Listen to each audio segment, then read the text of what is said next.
you're better off renting a place, the same place every year, than you are owning.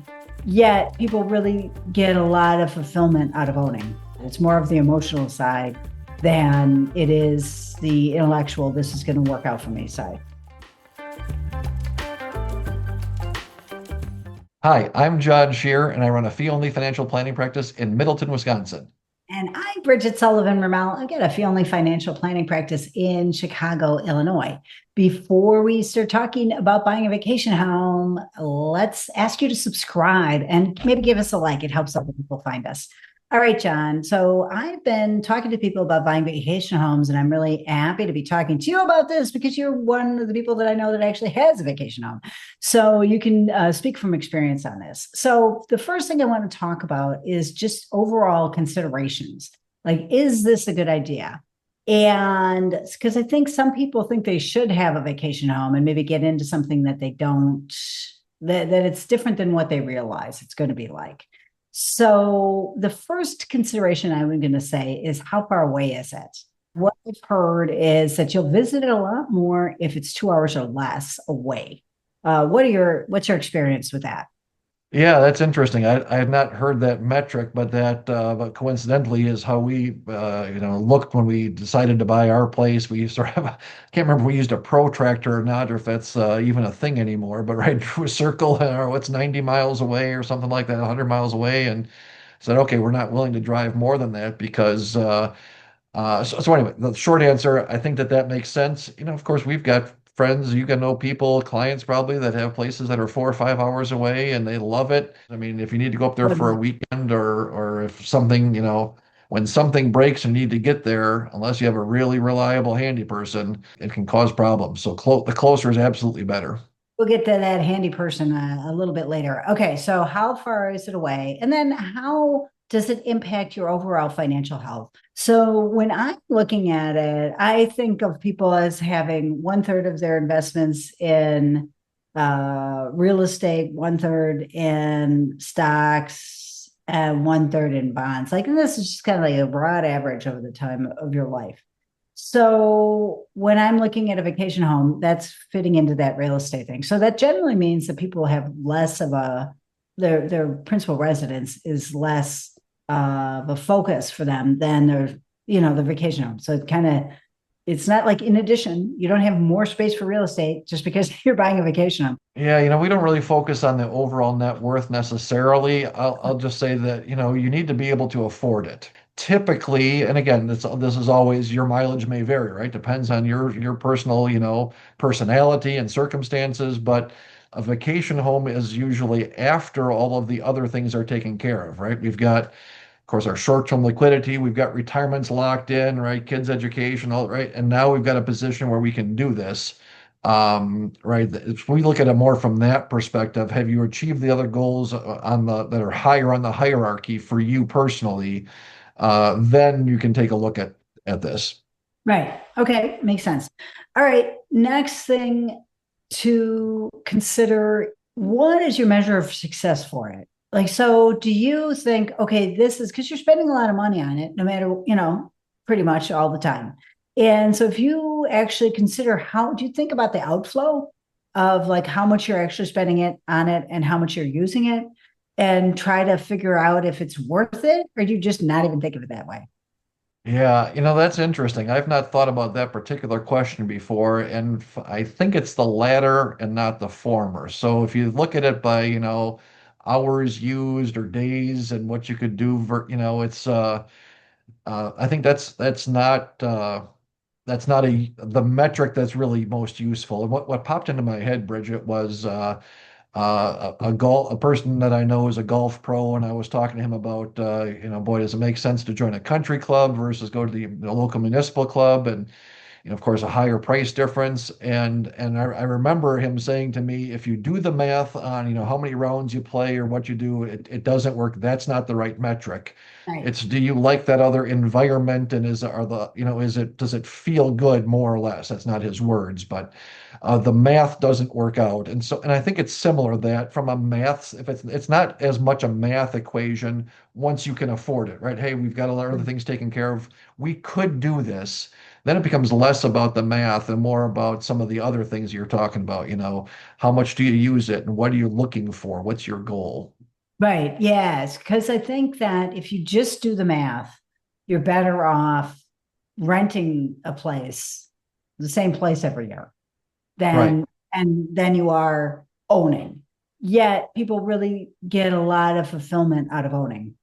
Like Yeah. it's more of a softer side. It's more of the emotional side than it is the intellectual, this is going to work out for me side.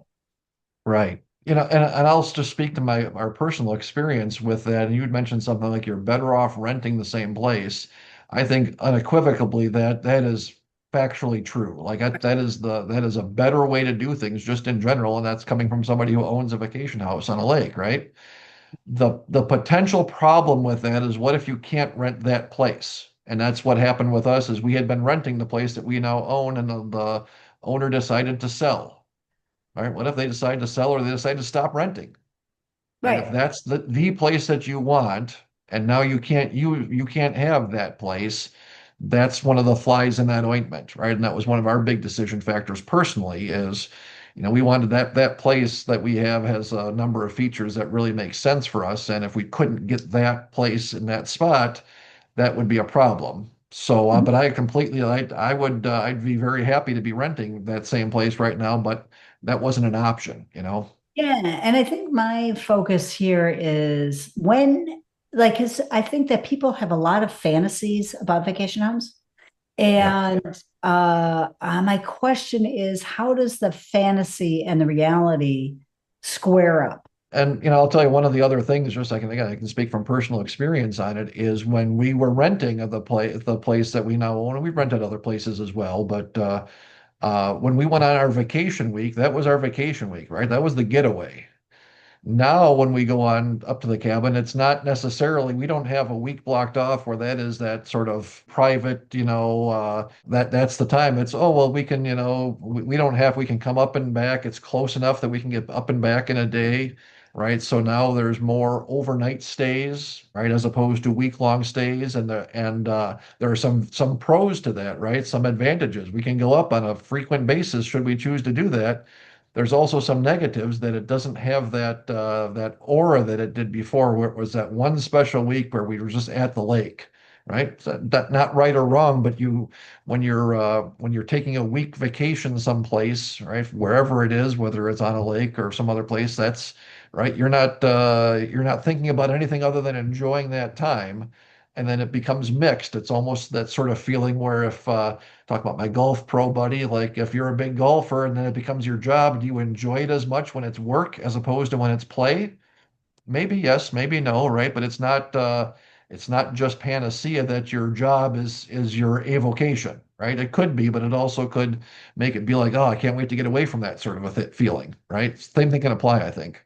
Yeah, and I think also another consideration that people might want to think about is what's the ultimate disposition of this? Because it can set up issues with their kids if it's a well-loved vacation home. And the kids aren't doing as much work typically as the parents are on vacation homes, so they might like it more than the parents do. Right?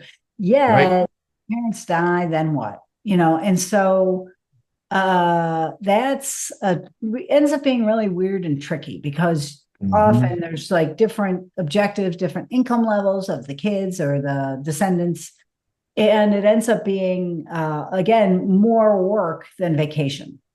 Right. I've got a friend similar, very similar, just what you described.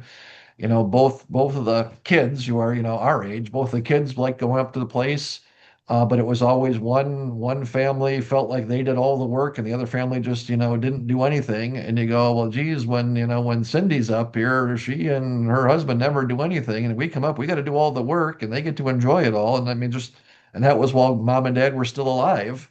Right, that sort of a thing. And so that, how do you use it? Who gets to use it? There are some complications.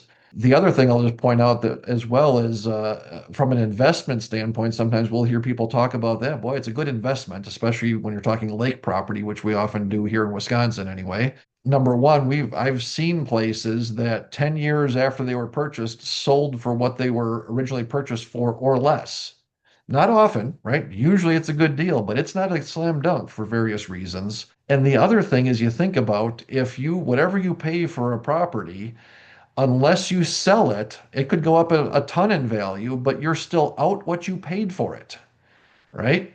And I've got a friend, he paid $300,000 for his place. Now the neighbor house just sold for twice that, right? In a short period of time, right? So golly, isn't that wonderful? Your net worth went up.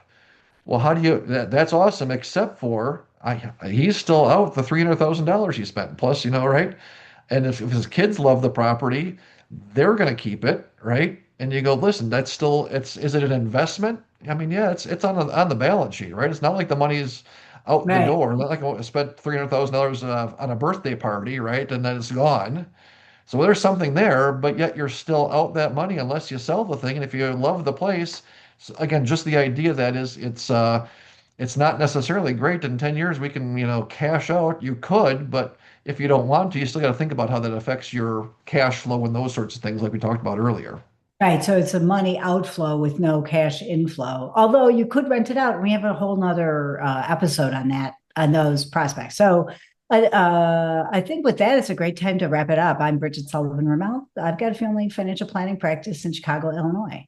And I'm John Shear. I've got a fee only financial planning practice in Middleton, Wisconsin. And if you like what you hear on our show, Bridget and I are both taking on new clients. We'd love to hear from you. But we're also both members of the Alliance of Comprehensive Planners, a national group of fee only tax focused advisors that think like we do. So if you want to find an advisor in your area, you can check out acplanners.org. And don't forget to subscribe.